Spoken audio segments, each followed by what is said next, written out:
bien le bonjour à toi. Aujourd'hui, on va parler de La Casa de Papel, la série espagnole du moment qui un peu fait parler d'elle, qui est un peu au top en ce moment. Du coup, on va parler ça, on va faire aussi quelques rapports par rapport aux jeux vidéo. C'est parti. Donc, qu'est-ce qu'on peut dire de La Casa de Papel? C'est une série espagnole, donc faite par une production espagnole, mais qui a été reprise par Netflix et qui a été un peu rachetée, je crois. Je sais pas exactement comment c'est passé, mais Netflix a repris donc cette série et l'a redécoupée puisque c'était pas ce même format sur les télévisions espagnoles, c'était pas du tout la même chose, c'était pas des épisodes de 45 minutes. Enfin voilà, Netflix a repris ça et a remis un peu ça au goût Netflix.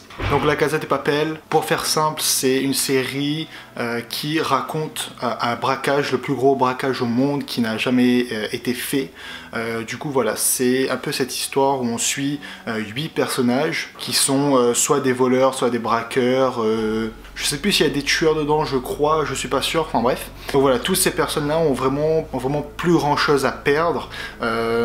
Donc ils font ça vraiment pour avoir la liberté et pour pouvoir faire ce qu'ils veulent et faire le plus grand coup du siècle tous ensemble. Donc je vais pas du tout spoil, je vais juste un peu raconter ce que j'ai besoin pour faire cette vidéo et pour pouvoir comparer ça avec les jeux vidéo.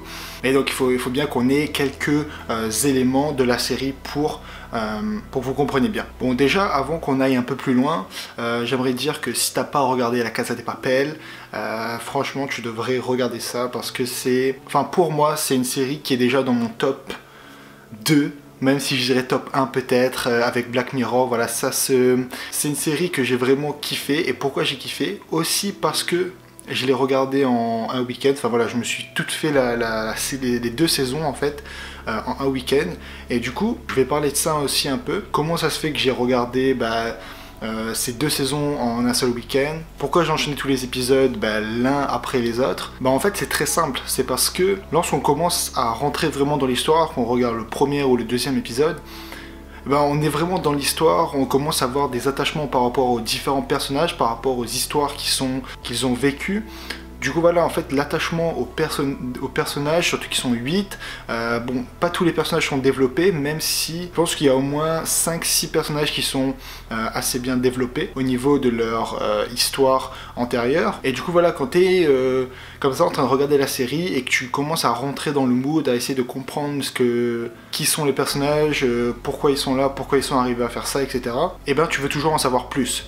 Et c'est là que intervient aussi une autre caractéristique, parce que juste des personnages qui sont attachants, ça ne peut pas être suffisant. Il faut aussi une histoire, une narration qui accompagne tout cela. Donc par rapport à la narration, par rapport à l'histoire, j'ai trouvé vraiment que c'était une histoire cohérente, donc un braquage qui peut être dans notre monde à nous, qui est cohérent, donc faire le plus grand coup du monde, ça peut se faire si c'est bien organisé, comme ça a été fait dans la série. Donc avec le professeur qui un peu dirige toutes ces opérations et qui essaye de mettre à bien son plan pour pouvoir réussir à braquer la maison du timbre, donc où on imprime tous les billets en fait. Et du coup tout ça, on peut se dire que ouais, c'est plausible, c'est une histoire qui peut se passer réellement. Du coup ça renforce encore ces personnages, et avec l'histoire justement ça accroche les deux, et du coup on a l'histoire et les personnages qui vont avancer ensemble durant toute la série. Mais une histoire, si elle est toujours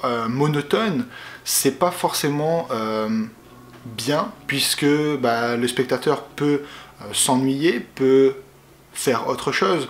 C'est pourquoi il y a vraiment, je vais dire, 4-5 moments forts dans chaque épisode pour que un peu le spectateur soit réveillé à des moments précis. Et bien sûr à la fin il y a toujours un cliffhanger, mais voilà, il y a toujours une histoire qui possède des rebondissements à l'intérieur, ce qui fait que on n'est jamais ennuyé, on n'a jamais envie de quitter, on a toujours envie de continuer.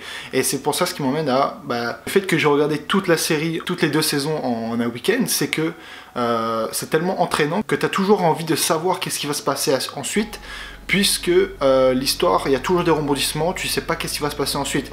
Tu vas me dire oui, c'est la base des séries, toujours un cliffhanger à la fin, Mais je sais pas, là j'ai trouvé que c'était encore plus fort que les autres séries que j'ai regardées et qui collaient vraiment très bien à l'histoire qui était racontée. Et en fait, si tu reprends tout ce que j'ai dit, mais au lieu de mettre série à la place de ce que j'ai dit, tu mets jeux vidéo, c'est exactement la même chose. Si tu as des personnages qui sont attachants, pas forcément réalistes, pas forcément quelque chose de très complexe, mais quelque chose de spécifique qui font que les personnages sont attachants par rapport à leur spécificité, et qu'en plus tu rends tout ça, tu accroches tes personnages avec un background, avec une histoire qui va accompagner le ou les personnages durant ton jeu, et qu'ensuite, dans ta narration de ton jeu, de ton histoire, tu rajoutes quelques moments de stress, d'action, de moments de réflexion.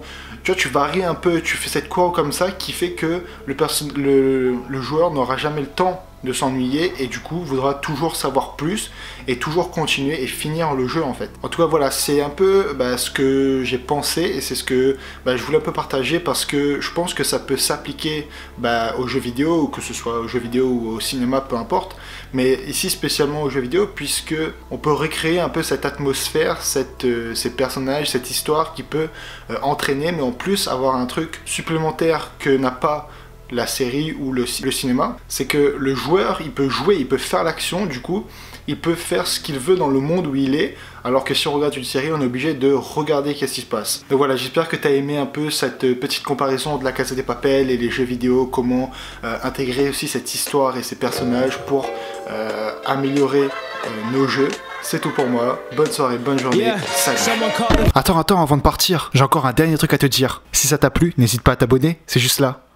Allez, viens, c'est bien. Villains, someone call it heroes. Tell them that I'm living like I'm both. Call me P-Rose, living by the G code.